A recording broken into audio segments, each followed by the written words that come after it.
జై శ్రీమన్నారాయణ.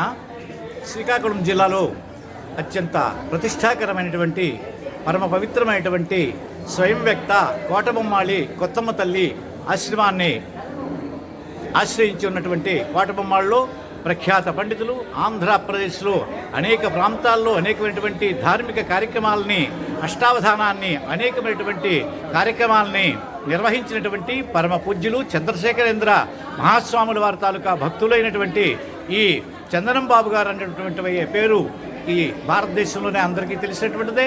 ఆయన అనేకమైనటువంటి తీర్థయాత్రలు చేసి శతావధాన కార్యక్రమాలు భారతదేశంలో అనేక ప్రాంతాల్లో చేసి పెద్దల ఆశీస్సులు పొందినటువంటి మహానుభావులు. ఈరోజు మన అదృష్టం కూడాది ఈ అరసవల్లి సూర్యనారాయణ స్వామివారి సన్నిధానంలో ఆయన మన సిగ్మా స్పిరిచువల్ ఛానల్కి ఆశీర్వదించడానికి విచ్చేశారు. వారిని మనం ఒకసారి మనస్ఫూర్తిగా నమస్కారంతో ఆహ్వానించి వారి కార్యక్రమాన్ని మనం రికార్డ్ చేసి ప్రసాదం చేసుకుందాం. జై శ్రీమన్నారాయణ. హర్షవల్లి క్షేత్రంలో జరిగినటువంటి సామూహిక ఉపనయనాల సందర్భంగా సిగ్మా ఛానల్ వారు వచ్చి కలిశారు. వారు యజ్ఞోపవీత ప్రాముఖ్యతని, అసలు యజ్ఞోపవీతం అంటే ఏమిటి, దానికి యజ్ఞోపవీతం ఎందుకు పేరు వచ్చింది, ఇవన్నీ విషయాలు చాలా విషయాలు అడిగారు. వారు పండితుల్ని ఆశ్రయించి విశేషాన్ని పొందిన వాళ్ళే. దాని పేరులోనే ఉన్నది యజ్ఞ ఉపవీతం. దాన్ని ధరిస్తే విశేషమైన యజ్ఞాన్ని చేయడానికి అవకాశం ఉంటుందని చెప్పబడి ఉంది. హరికేశాయోపవీతినే పుష్టానాం పతయే నమో నమః అని చెప్పి అభవుడైనటువంటి పరమేశ్వరుడికి పుట్టుకతోడనే ఈ జంజం మెడలో ఉందని చెప్పి పెద్దలు చెప్తారు. అలాగే ఈ మధ్య వచ్చేటువంటి కొన్ని బ్రహ్మసూత్ర శివలింగాలని చెప్పి వచ్చాయి. వాటి మీద ఉండేటటువంటి ఆ బ్రహ్మసూత్రం ఎలా వచ్చిందంటే, అద్భుతమైనటువంటి భక్తి కలిగినటువంటి తిన్నడు అదే కన్నప్ప, ఓ శివయ్య అడవిలో ఉండిపోతే నీకు భోజనం ఎవరు పెడతారయ్యా అని చెప్పి ఓ పంది మాంసాన్ని వేటాడి అది ఇవ్వకూడదని తెలియదు పరమశివుడికి ఇచ్చి దాని తాలూకా చర్మాన్ని కుట్టి ఆభరణంగా వేస్తాడు పరమశివుడికి. ఆ భక్తుడు, అమాయక భక్తుడు, అత్యంత భక్తుడైనటువంటి తిన్నడు ఇచ్చినటువంటి ఆ జంధ్యాన్ని తన ఒంటికే అమర్చుకొని విశేషమైనటువంటి బ్రహ్మసూత్ర శివలింగంగా తాను ఆవిర్భవించాడు. అలాగే ఉపనయనం చేసుకున్న వాడికి ఒక జంజపు పోగు, విశేషమైనటువంటి వివాహం చేసుకున్న వాడికి 5 ముళ్ళతో కూడినటువంటిది ఉంటుంది. కాబట్టి విశేషమైనటువంటి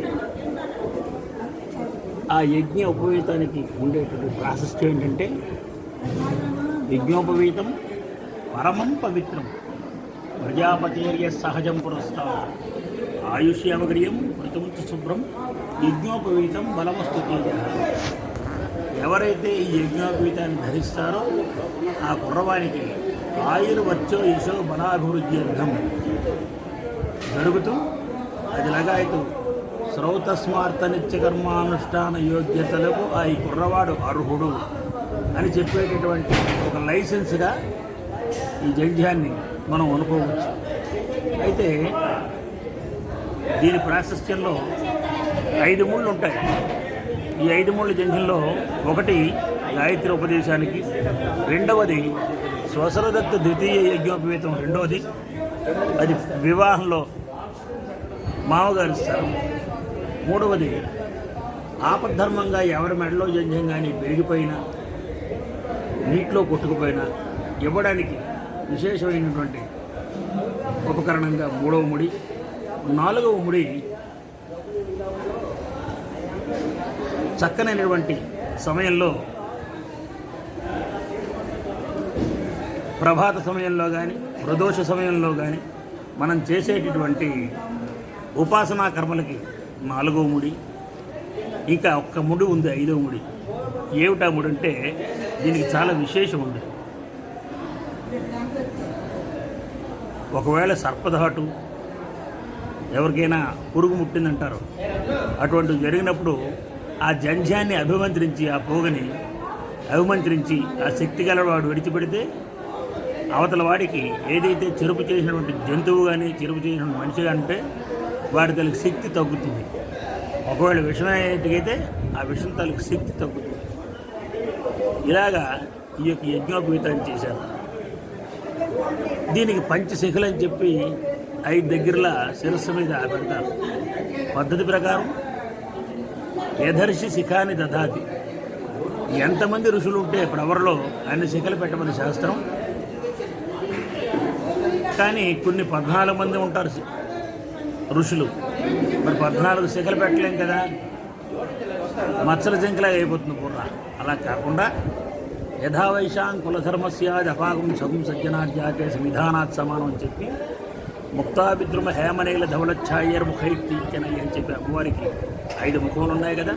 ఈ 5 ముఖాలకి ప్రత్యేకగా 5 ముళ్ళు ఈ యజ్ఞోపవీత సమయంలో ధారణ సమయంలో చేసి వివాహితులకి అద్భుతాన్ని సమకూర్చారు.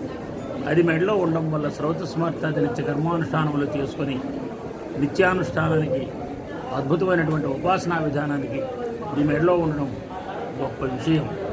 అలాగే ఒంటి మీద ఒక్క వస్త్రం మాత్రమే నడువుకున్నప్పుడు మనకుండే యజ్ఞోపవీతం ఉపరి వస్త్రంగా కూడా పనిచేస్తుందని చెప్పి శాస్త్రం చెబుతున్నది. ఇంతటి అద్భుతమైనటువంటి శక్తి గల ఈ యజ్ఞోపవీతాన్ని ఈరోజు ఆరామ ద్రావిడ సంఘం వారు ఇక్కడ అరసవల్లి క్షేత్రంలో 21 మందికి ఎక్కువగా ఉపనయనాలు చేశారు. చాలా ఖర్చు, ఏ ప్రయాసంతో కూడినటువంటి విషయం ఇది. ఇక్కడికి వచ్చి ఈ సిగ్మా ఛానల్ వారు అడిగితే 4 విషయాలు చెప్పాను. చాలా విషయాలు ఇంకా చెప్పుకోవచ్చు. మళ్ళీ రెండోసారి కలుద్దాం. స్వస్తి.